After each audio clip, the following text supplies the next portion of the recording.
네, 이 5가지 질문에 대한 답만 충실히 준비하면 임원 면접 합격할 수 있습니다. 제가 이 5가지 질문이 무엇인지 여러분들께 그 의도와 또 어떻게 답변을 해야 되는지, 또 어떤 답변을 피하면 좋은지 간단하게 정리해서 여러분께 영상으로 전해드리도록 하겠습니다. 숙지하셔서 꼭 임원 면접, 최종 면접 합격하시면 좋겠습니다. 바로 설명드려 보도록 하겠습니다. 네, 먼저 오퍼레터 당신은 도대체 누구이길래 이렇게 얘기할 수 있느냐 하실 수 있어서 제 소개를 정말 간단하게 또 한 번 더 드려보면은, 저는 여러분들께서 아실 만한 대기업에서 30대 때 CHO를 했었고 2년 정도 근무를 하다가 지금은 스타트업에서 인사 임원으로 일하고 있습니다. 제가 신입사원 지원생이 2만 명이 넘을 때 채용팀을부터 시작을 해서 쭉 이렇게 성장을 해왔고요. 지금은 제가 최종 면접을 매주 한 대여섯 명은 꼭 보거든요. CEO를 모시고. 그래서 계속해서 느끼는 것들이 있고, 계속해서 여러분들에게 최신의 트렌드를 알려드릴 수 있기 때문에, 또 돈이 없더라도 꼭 비싼 컨설팅을 받지 않더라도 면접에 어떤 질문이 나올지를 몰라서 또 어떻게 답변할지 요령이 없어서 떨어지는 일이 없었으면 좋겠다는 생각에 제가 영상을 제작을 하고 있는 거니까 이 점 참고하셔서 들어주시면 너무 좋을 것 같습니다. 첫 번째 질문은 당신의 강점과 약점을 말해보세요. 당신의 강점은 무엇입니까? 혹은 약점은 무엇입니까? 질문입니다. 먼저 당신의 강점과 약점은 왜 회사에서 물어보는지 여러분 많이 궁금하시죠? 이 질문에도 답이 있습니다. 사실은 모든 면접 질문에는 답이 있어요. 답이 있다라는 거는 의도가 있다라는 겁니다. 그 회사만의 의도가 있을 수 있는데, 회사들은 거의 철학은 비슷비슷하거든요. 좋은 인재를 뽑아서 고성과를 내겠다는 그 욕심, 그것이 그 의도를 담아서 면접 질문에 담기게 되는데, 먼저 이 강점과 약점은 반드시 물어봅니다. 면접관들이 이 지원자를 뽑을 때 어떤 용도, 그러니까 어떤 포지션에 배치할 것인지, 이 사람을 어떻게 성장시킬 것인지, 그리고 왜 뽑을 것인지를 최종 면접 때는 그 머릿속에 그려야 되거든요. 그래서 여러분들께 한번 물어보는 겁니다. 우리 회사에서 이 포지션을 낸 이유는 있어요. 있는데 지원자인 최종 면접장에 올라온 당신은 당신의 강점에 대해서 정리가 되어 있는가? 그러니까 자신에 대한 인식이 정확한가? 그리고 우리가 뽑으려고 하는 이 포지션에 대해서 정말 관련된 경험, 이 직무와 유사한 경험, 정말 직무와 필수적인 경험을 갖고 있는가? 그리고 그것에 대해서 본인이 숫자로서, 경험으로서 어필할 수 있는가? 그것을 보고 확신을 갖기 위해 여러분들에게 물어보는 겁니다. 그리고 약점은 왜 물어볼까요? 약점도 제가 아까 말씀드린 자기인식과 관련이 있습니다. 약점이 없는 사람은 없어요. 조금이라도 약점을 갖고는 있는데, 내가 이 약점이 있다는 것을 알고 있으므로 나는 이러한 방식과 사고방식과 습관과 여러 가지 노력으로 그 약점을 줄여나가겠습니다 라고 솔직하게 얘기할 수 있는가를 물어보는 의도가 있고, 그리고 정말 숨겨진 의도는, 이 약점을 물어봤다라는 것은 여러분, 그 회사에서 여러분들을 뽑을 때 회사마다 온라인으로 조직 문화 적합도를 검사하는 회사들도 있고, 레퍼런스 책을 하는 그런 회사들도 있고, 또 여러 가지 회사들마다 뭔가 설문을 적게 하는 경우들도 있고, 다양한 경우가 있잖아요. 그런 회사들이라면 아마 10중 8구는 여러분들의 약점을 어느 정도 조금 간파하고 있을 확률이 있습니다. 그 약점이라고 하는 것은 지원서 상에서 이 직무와 맞지 않은 약점이 조금 있다, 그것을 갖고 한번 물어보려고 하는 걸 수도 있고, 뭔가 레퍼런스 체크나 조직 문화 적합도에서 조금 회사가 조금 더 이런 약점은 나오지 않았으면 좋겠는데 하는 성격적인 그런 면이 있을 수도 있거든요. 예를 들어서 조급하다, 조금 다혈질이다, 뭔가 주변 사람들과의 의견 충돌이 있을 수 있다, 이런 약간 조직 문화 적합도 측면에서 우려되는 사항이 있을 수도 있거든요. 그렇기 때문에 그런 걸 물어보는 거예요. 그래서 여러분들이 약점을 말씀하실 때는, 제가 이따 또 말씀드리겠지만, 어느 정도 한 50%는 솔직하게 얘기하시지만 그것을 너무 100% 솔직하게 오픈할 필요는 전혀 없습니다. 면접은 나를 세일즈하는 거고, 나를 브랜딩해서 세일즈하는 거기 때문에 내가 정말 나의 밑바닥에 있는 약점까지 다 얘기할 필요는 없고, 비즈니스적으로 조금 이런 약점은 내가 갖고 있는데 내가 충분히 인지하고 있고 내가 이것을 고쳐갈 수 있습니다 라고 말씀하시는 것이 가장 좋습니다. 네, 그래서 당신의 강점은 무엇입니까? 약점은 무엇입니까? 라고 얘기할 때 예시 답변을 한번 좀 제가 말씀드려 볼게요. 첫 번째, 당신의 강점은 무엇입니까? 라고 이야기할 때는 그 직무와 관련된 유사 경험을 말씀드려야 한다고 제가 아까 조언 드렸죠. 이렇게 답변하시면 됩니다. 처음에 결론부터 던져야 되겠죠. 네, 저는 세 가지 강점을 갖고 있습니다. 첫 번째는 저는 컨텐츠 마케터와 그 다음에 그로스 마케터, 이 두 가지 경험을 동시에 해봤기 때문에 귀사께서 찾는 이 포지션에서 그로스 마케터를 찾으셨는데, 저는 실제로 가장 유효한 채널, 세일즈로 변환할 수 있는 그런 마케팅 리드를 가져올 수 있는 그로스 마케팅도 할 수 있고요. 저는 컨텐츠 마케팅을 해봤기 때문에 어떻게 하면 우리 회사가 뉴스레터라든지 웹 세미나라든지 이런 것을 열어서 어떻게 고객을 유인할 수 있는가에 대한 경험이 있고, 이것을 통해서 어떻게 마케팅의 그 리드를 세일즈 리드로 바꿔낼 수 있는지, 이 두 가지를 다 경험한 강점이 있습니다. 두 번째는 전 대학교 다닐 때부터 수많은 마케팅 공모전을 지원을 했었고 수상 경력이 있습니다. 대표적인 것으로 땡땡땡 공모전인데요. 이때 저는 무슨 상을 탔고, 이때 제 핵심 아이디어는 무엇이었고, 이것을 통해서 귀사와도 연결되는 점이 분명히 있을 것이라 생각합니다.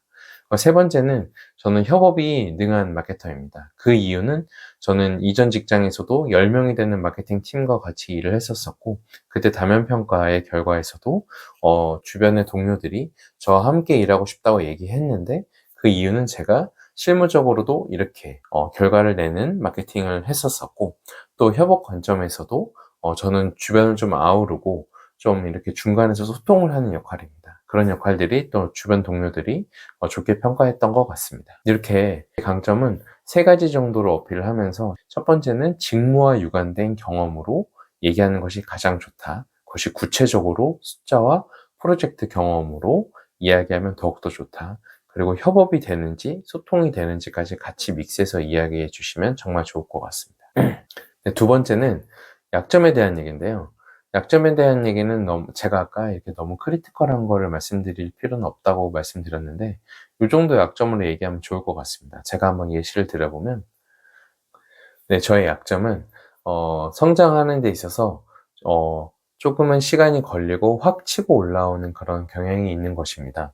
그것이 무슨 말씀이냐면은, 학습의 속도가 느린 것은 아닌데 조금 더 쌓아가야 되는 시간이 저에게 조금 필요하고, 보통 새로운 회사에 들어갔을 때 2개월에서 3개월 정도는 좀 걸리는 것 같습니다. 그 시간을 조금만 참아내면 그때부터는 J컵으로 제가 성장하는 경험이 있었기 때문에, 저의 약점은 처음에 올라가는 곡선이 바로 가파르진 않다. 그런데 완만하게 가다가 그 후에는 제가 정말 크게 올라가는 그 성향을 갖고 있기 때문에, 처음에는 제가 조금 느린 것 같고 조금은 답답해 보이실지라도 제가 정말 열심히 쌓아가는 단계에 있기 때문에, 조금만 기다려 주시면 한두 달 이내에 귀사에 성과로서 보답할 수 있도록 하겠습니다. 이렇게 약점은 여러 가지 약점이 있을 수 있는데, 내가 뭔가 배우는 속도가 조금 늦다, 혹은 일을 완성하는 속도가 조금 늦다, 이런 식의 뭔가 내가 조금 더 쌓아가고 있어서 느리게 보일 뿐이지, 나는 그 시간만 조금 참아주시면 바로 올라간다,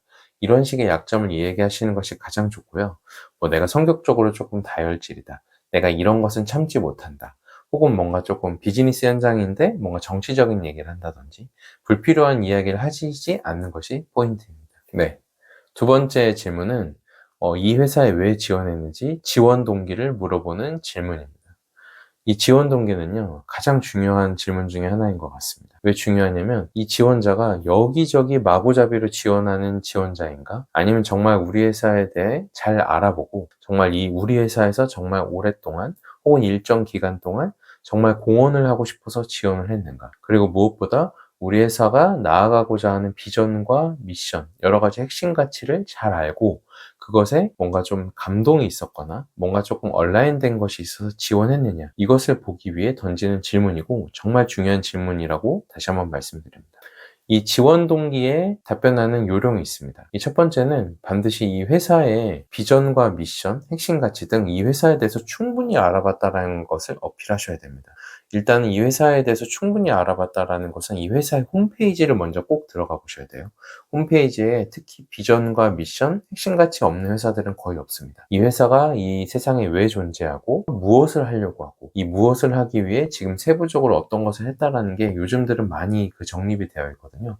그것을 계속해서 꾸준하게 몇 번 읽어보시고 그것을 여러분들의 경험과 온라인 시켜가지고 반드시 준비를 하셔야 된다.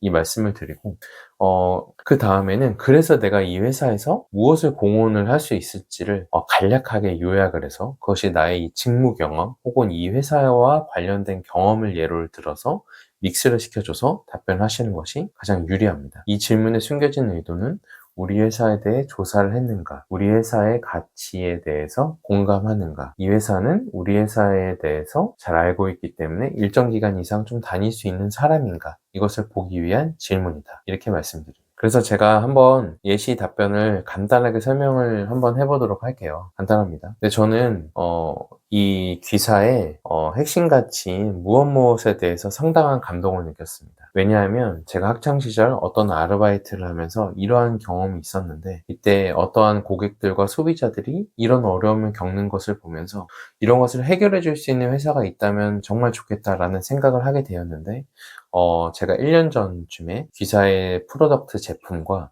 홈페이지를 동시에 보게 됐을 때 제가 그때 아르바이트를 하면서 느꼈던 이러한 가치를 실현해주는 회사라는 생각에 정말 큰 가치를 느꼈습니다. 그래서 기사가 전개하고 있는 제품과 서비스도 홈페이지를 찾아봤고 실제 매장에 가서 손으로 만져본 경험도 있습니다. 그러면서 제가 어떻게 하면 기사에 공헌을 할 수 있을까 생각을 해보게 되었고 제가 나오게 된 이 경영학과에서 연관된 이 마케팅이라는 직무를 통해서 이렇게 저의 마케팅으로 쌓아온 경험을 통해서 지원할 수 있겠다라는 생각이 들었습니다. 그래서 다시 한번 정리드리면 저는 기사의 핵심 가치인 무엇에 대해서 너무나 공감을 하고 제가 지원한 이 마케팅 직무로서 기사의 제품이 소비자에게 효과적으로 알려지고 효과적으로 판매될 수 있도록 공헌을 하고 싶어서 지원했습니다. 네, 이렇게 답변을 하시면 좋을 것 같습니다. 네, 세 번째 질문은 어떠한 상황에 스트레스를 받으세요? 라는 질문이고 좀 유사 질문은 어떠한 상황 때 갈등이 있었고 그것을 어떻게 해결했습니까? 라는 질문입니다.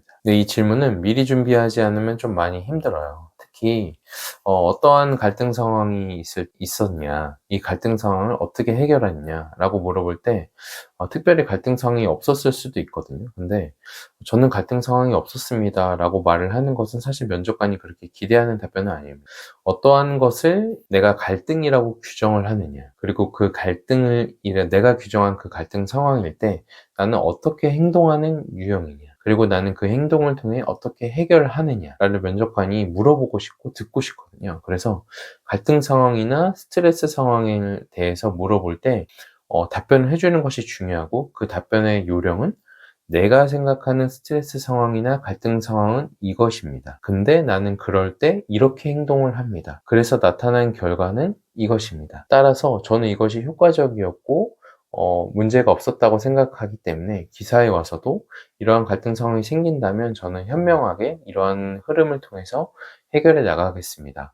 라고 이야기하시는 것이 가장 좋습니다. 그래서 제가 한번 예시 답변을 들어드리기 전에 회사에서 이 갈등 상황에 대해서 왜 물어보냐, 그리고 스트레스에 대해서 왜 물어보냐면 보통 이 갈등 상황과 스트레스 상황 때문에 퇴사를 많이 하거든요. 그래서 이 지원자는 어떤 상황일 때 퇴사를 할까? 퇴사에 대한 좀 그림을 그려보기 위해 여러분들에게 질문을 하는 거예요. 그러니까 너무 두려워하지도 마시고 내가 생각하는 갈등 상황이 무엇인지 하나를 적절하게 생각하셔서 미리 답변을 해 가시면 좋을 것 같은데 제가 예시 답변을 하나 들어보도록 하겠습니다. 근데 저는 프로젝트에 있어서 방향성이 여러 가지로 나올 때 좀 스트레스를 받고 그때를 갈등 상황이라 규정을 합니다. 그 이유는 어떠한 프로젝트든지 방향은 하나로 통일이 돼야 되거든요. 근데 이 통일되지 않는다는 것은 이 산으로 갈까 저 산으로 갈까 하다가 결과가 나오지 않는다는 것을 의미하기 때문에 저는 늘 회사 생활을 하면서 이 프로젝트를 할 때 방향이 여러 가지로 가고 방향이 명확하지 않을 때 스트레스를 받고 그것을 갈등 상황이라고 규정합니다. 저는 그때 조금 더 적극적으로 나서는 스타일이에요. 그래서 어떠한 방향이든 저는 좀 제안을 먼저 하고 이 방향으로 갑시다. 왜냐하면 고객이 우리에게 이렇게 얘기를 하고 우리의 강점은 이거고 경쟁사는 이렇게 하기 때문에 우리는 이 방향으로 가야 됩니다. 그러니 우리 너무 시간을 오래 끌지 말고 모두가 동의를 했다면 이 방향으로 가시죠 라고 제안을 하는 스타일입니다. 그래서 그렇게 했었을 때 늘 유의미한 결과가 나왔던 것 같아요. 어떠한 방향으로 가든 모든 것이 정답은 없거든요. 그것을 끈기 있게 해결해 나가는 그 자세와 끈기 있게 해결해 나가는 팀만이 고성과를 냈다고 저는 늘 경험을 하고 있습니다. 그래서 저는 다시 한번 정리드리면 방향이 여러 가지거나 방향이 명확하지 않을 때 저는 스트레스를 받습니다. 그리고 그것을 갈등 상황이라 규정합니다. 근데 저는 그때 3C 관점, 고객과 자사와 경쟁사의 관점에서 먼저 제안을 하고 방향을 맞춰서 빠르게 해결해 나가는 스타일이다. 그렇게 저는 해결해 나가는 스타일이라고 말씀드리고 싶습니다. 이렇게 답변을 하시면 돼요. 근데 그 지원자분들께서 굉장히 순수하게 뭐 남녀 갈등이라든지 뭔가 상사와의 갈등이라든지 뭔가 CEO, 사장님과 대표님과의 갈등이라든지 이렇게 순수하게 이야기를 하시는 경우가 있는데 제가 반복해서 말씀드리지만 면접은 나를 브랜딩해서 세일즈하는 곳입니다. 그래서 조금이라도 좀 문제가 될 그런 갈등 상황은 굳이 말씀하실 필요가 없습니다. 이렇게 뭔가 좀 장점과 그 내가 일을 잘하는 사람이다라는 거와 연관되는 상황을 갈등 상황으로 규정을 하시고 난 그것을 이렇게 풀어간다라고 말씀하시면 돼요. 뭐 어떤 면접관이 그건 갈등 상황이 아닌 것 같은데요 라고 이야기를 하시더라도 여유 있게 여러 가지 갈등 상황이 있지만 저는 이런 상황에서 스트레스를 받기 때문에 이렇게 말씀드렸고 인간적인 관계에서의 갈등도 있을 수 있겠지만 저는 비즈니스적인 상황에서는 인간적인 갈등은 대화를 통해서 합리적인 방법으로 풀어가면 되는 것이지 그리고 그것이 나의 인간적인 감정적인 골로 가서 그것을 뭔가 오해와 갈등과 불신과 불만과 이런 것들로 가지 않게 노력을 하고 있는 것이 기본이기 때문에 그런 것들은 말씀드리지 않았습니다. 이렇게 좀 여유 있게 대처하시면 됩니다. 그래서 이렇게 스트레스 상황과 갈등 상황도 업무와 연관돼서 말씀하시면 좋을 것 같습니다. 네, 세 번째 질문은 입사 후 포부입니다. 입사 후 포부 혹은 당신의 커리어 목표는 무엇입니까? 이런 식으로 물어볼 수 있는데 이 질문을 왜 하냐면 회사에서 저도 이렇게 지원자들을 많이 뽑아보잖아요. 꿈이 큰 사람 그리고 뭔가 리더 정말 그 전문가의 리더일 수도 있고 경영자를 꿈꾸는 리더일 수 있는데 꿈이 명확하고 큰 분들이 재밌게도 그 높은 성과를 내는 확률이 높더라고요. 완전한 인과관계는 아니고 어느 정도의 상관관계는 늘 있었던 것 같습니다. 그러니까 회사들도 이걸 아는 거예요. 그러니까 면접 때 입사 후 포부를 물어보고 커리어 비전을 물어봅니다. 그러니까 답변을 어떻게 해야 되냐면 나는 뭐 1년이든 3년이든 5년이든 어떠한 식으로 성장을 할 로드맵이 나에게 어느 정도 있다. 근데 이 로드맵이 여기에 들어와서 보고 배우면서 수정될 수는 있지만 어쨌든 차곡차곡 실력을 쌓아서 어느 일정 수준의 중간 관리자나 큰 리더가 될 수 있다라고 이야기하시는 것이 모범 답안이고 신입사원, 신입 면접에 지원하시는 분들은 입사 후 포부는 무조건 경영자라고 하시는 것이 가장 좋습니다. 꿈이 굉장히 크다. 나는 대표이사가 될 거다. 한국의 대표이사가 아니라 이 회사를 글로벌 회사로 만들고 글로벌 경영자가 되는 것이 꿈이다. 라고 이야기하시는 것이 좋습니다. 꿈이 클수록 고성과를 낼 확률이 높다라는 것이 어느 정도 이제 좀 연구 결과가 조금 나온 거기 때문에 꿈은 크게 말씀하시는 것이 좋고 경력사원이면 또 어느 정도 현실적인 감각이 있어야 되기 때문에 내가 1년 후, 3년 후 이 회사에서 이 회사를 이 정도 올려놓고 나는 그것에 맞게 C 레벨이라든지 뭔가 좀 꽤 큰 정도의 중간 관리자 이렇게 답변을 하시면 가장 좋을 것 같아요. 네, 그래서 입사 후 포부에 대해서 제가 예시 답변을 한번 간단하게 한번 드려볼게요. 네, 저는 입사해서 1에서 2년 동안에는 기사에서 프로젝트를 이렇게 성장을 시켜서 시장에서 지금 현재 매출은 30억이신데 시장에서 100억 매출로 정말 만들어 보는데 일조를 하고 싶습니다. 3년 정도 지났을 때 우리 회사를 정말 글로벌에도 성공시킬 수 있는 글로벌 프로덕트를 제가 제안하고 성공시켜서 100억이 아니라 그때는 2천억의 회사를 좀 만들고 싶고 정말 제가 2천억의 회사를 만들 수 있다면 그 레벨에 맞는 정말 높은 단계 C레벨까지 도전해보고 싶습니다. 제가 말씀드린 것이 아직은 제가 지원한 이 회사의 뭔가 매출의 구조나 뭐 꿈과 이런 것을 정확히 모르기 때문에 어바웃으로 대략적으로 말씀드렸지만 입사를 하게 되면 정말 1에서 3년을 나가는 것이 아니라 3년 이상, 5년 이상, 10년 이상 함께 하면서 회사와 같이 성장하는 것이 제 꿈이기 때문에 이렇게 글로벌 경영자가 저의 꿈이라는 것을 다시 한번 분명하게 말씀드립니다. 네, 이렇게 말씀드릴 수도 있고 또 회사에서 커리어 골이 무엇입니까? 라고 물어볼 수도 있어요. 그때는 여러분들의 직무와 연관돼서 구체적으로 찝어주시는 게 좋아요. 제가 HR이니까 HR을 예를 들어서 한번 답변을 드리면 근데 저는 1에서 3년에는 제가 지원한 이 채용팀의 채용팀장이 되고 싶습니다. 그래서 글로벌에서도 성공하고 한국의 완전히 경쟁자를 압도할 수 있는 사람들을 여러 명 채용을 시켜서 인정을 받은 후에 인사계획으로 팀으로 넘어가서 5년 안에는 인사계획 팀장으로 서고 싶고요. 인사계획 팀에서 뭔가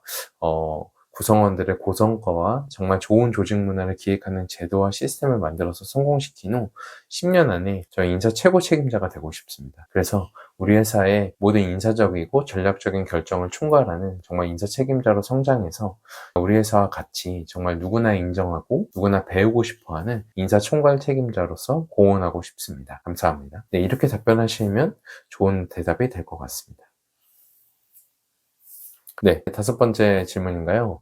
쉴 때 무엇을 하십니까? 혹은 주말에 무엇을 하시나요? 라는 질문이 생각보다 많이 나옵니다. 그 이유는 뭐냐면, 주말에 쉴 때 일하라는 것이 아니에요. 그러니까 평일에 열심히 일을 하고, 또 주말에도 그 일과 연관돼서 쉬는 사람들도 가끔 있어요. 예를 들어서 마케팅이라고 쳐봅시다. 평일 내내 마케팅에 대해서 연구를 하잖아요. 근데 주말에 그 마케팅이 일어나는 그런 뭔가 매장이나 다른 경쟁사의 그런 마케팅 장소에 가서 가족들과 함께 가서 쉬면서 고민을 하는 경우들도 있어요. 그리고 꼭 그렇게 일과 연관되게 하지 않더라도 자신의 직무나 혹은 자신의 회사가 속한 그 산업이나 혹은 그것과 연관되지 않더라도 다른 분야의 것들을 꾸준하게 공부하고 책을 보고 뭔가 쌓아 놓는 사람들이 있어요. 근데 그런 사람들이 일을 잘해요. 되게 좀 뭔가 여러분들이 좀 부담이 될 수도 있고 뭔가 좀 슬플 수도 있겠지만은 뭔가 쉴 때도 의도와 전략을 갖고 정말 쉬는 사람들이 있습니다. 그런 게 아니면 차라리 운동, 내가 뭔가 러닝이라든지 등산이라든지 크로스핏이라든지 뭔가 아니면 이렇게 올라가는 그 뭐죠? 이렇게 암벽타기라든지 이렇게 좀 재밌는 취미들도 있을 수 있잖아요. 마라톤도 있고. 차라리 저는 주말에는 건강한 신체에 건강한 정신과 지식이 들어올 수 있다고 생각을 하기 때문에 이러한 운동을 합니다라고 답변을 하는 것이 가장 좋습니다. 근데 면접관이 탈락시킬 수 있는 답변이 있어요. 주말에 저는 쉽니다. 주말에 저는 친구를 만나고 푹 쉽니다. 주말에 저는 특별히 하는 것이 없고 그냥 가족과 대화를 하고 쉽니다. 라는 답변은 이 채용 면접, 이 비즈니스 현장, 나를 브랜딩해서 세일즈해야 되는 이 비즈니스 현장에선 그리 적합한 정말 좋은 답안은 아니에요. 우리를 브랜딩해서 판매하는 것과 마찬가지이기 때문에 평범한 답변을 하는 것은 좋지 않습니다. 나는 일을 잘할 수 있는 사람이다. 왜냐? 나는 주말에도 쉴 때도 어느 정도 전략적으로 쉴 수 있다. 내가 말하는 그 전략이란 이것이다. 그것이 마음에 들죠? 라고 이야기하는 것이 면접이기 때문에 쉴 때도 이러한 것들을 한다. 뭔가 베스트 프랙티스를 보러 다닌다. 혹은 베스트 프랙티스가 나와 있는 책을 본다. 혹은 나와 연관이 없더라도 다른 분야의 것을 공부하거나 책을 본다. 혹은 나는 뭔가 공부나 책 이런 것은 주말에는 쉬고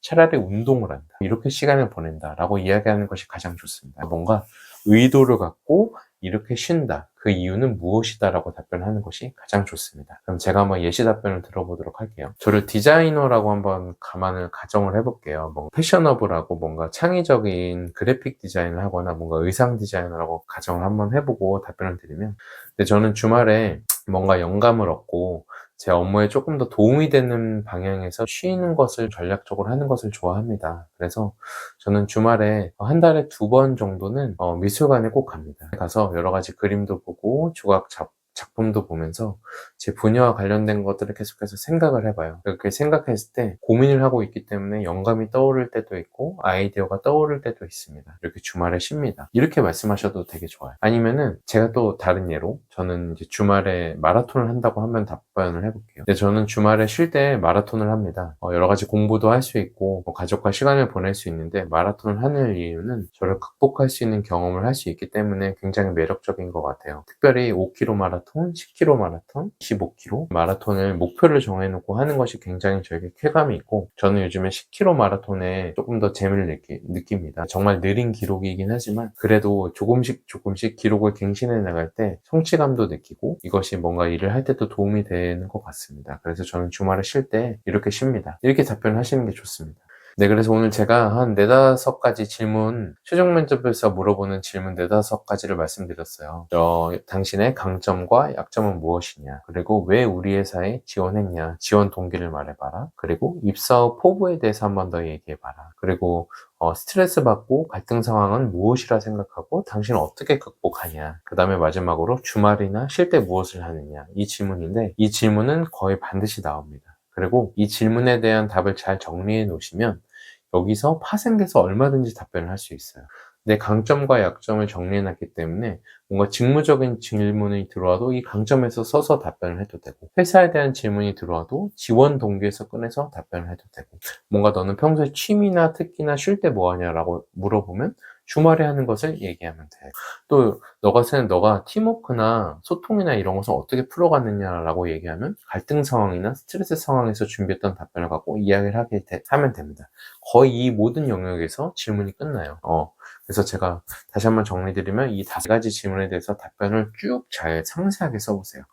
한번 정리를 해보시고 2가지식으로 간결하게 먼저 던지는 연습을 해보시고 거울을 보면서 좀 연습을 해보세요. 그리고 여러분들께서 정리한 이 답변들이 좀 긴가민가하고 좀 한번 그래도 누군가에게 물어보고 싶다 하시면 저한테 한번 보내보시는 것도 좋습니다. 제가 현직자이기도 하고 시간도 많이 없긴 하지만 그래도 어느 정도 간결하게 조언을 드릴 수 있기 때문에 댓글로 남겨주셔도 좋고요.